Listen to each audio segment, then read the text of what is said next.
In the village of Umudike, the Ogwugwu River was a thing of respect and fear. By day, it was a lifeline brown, wide, and filled with the laughter of children and the songs of women washing clothes. But when night fell, the elders warned that it became a highway for spirits, and that was where Kalu first saw the dead. Kalu was 12, a boy as thin as a reed, with a quietness that unsettled adults. His mother had passed away giving birth to his younger sibling, and since then, Kalu spoke less and watched more. His gaze would linger on empty spaces, and dogs often barked at him for no apparent reason. The first time it happened, Kalu was fetching water as the sun bled into the horizon, turning the river red. As he bent to fill his calabash, he saw them. They weren't floating or swimming, they were standing in the water. Men, women, and children, their clothes tattered and ancient. Their feet didn't ripple the surface, and their eyes, though hollow, were watching. Kalu froze.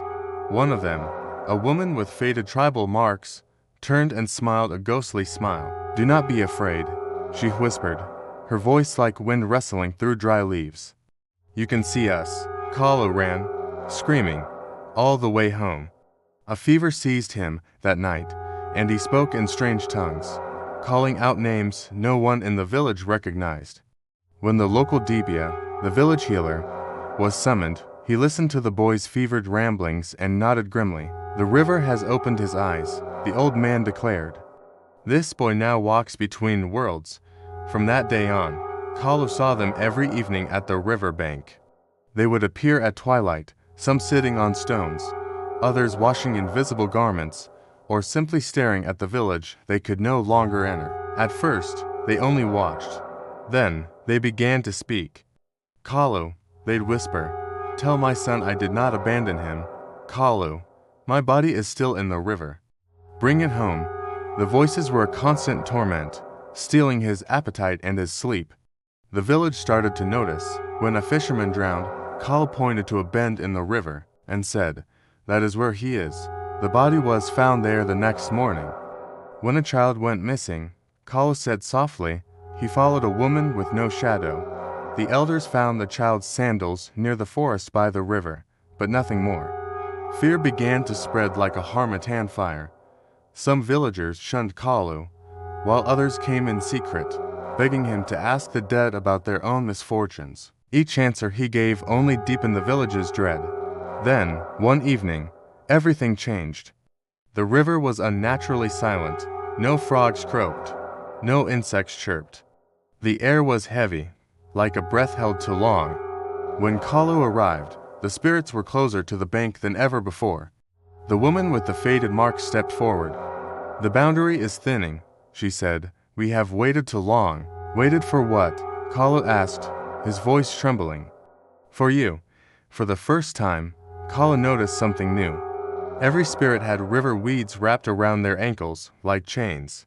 "We are trapped," the woman continued. "Unburied, forgotten, betrayed by the living. You are the only one who hears us." The river behind them began to stir violently, though there was no wind. "Help us cross," another spirit pleaded. Kalu shook his head. "The elders say the dead must not cross." The woman's smile vanished. "Then you will take our place." Cold, heavy hands reached for him, pulling. Kalu screamed and ran, not stopping until he collapsed in the village square, before the elders. He told them everything: the spirits, the chains, the thinning veil. For the first time, the elders looked truly afraid. That night, ancient rituals were performed. Names long forgotten were called out as drums beat until dawn. The villagers went to the river, retrieving bodies that had been lost and giving them proper burials. Apologies were spoken aloud to the dead. At sunrise, the Ogwugwu River was calm again. Kalu went to the riverbank one last time. The spirits were gone. Only his own reflection looked back at him from the water. Years later, Kalu grew into a man and left Umudike, never to return. But the villagers say that sometimes, at dusk, you can still see the faint figure of a young boy standing by the water watching and listening, making sure the dead stay where they belong, and the river never crosses its banks again. Thanks for watching. Please like, share, and subscribe for more stories like this.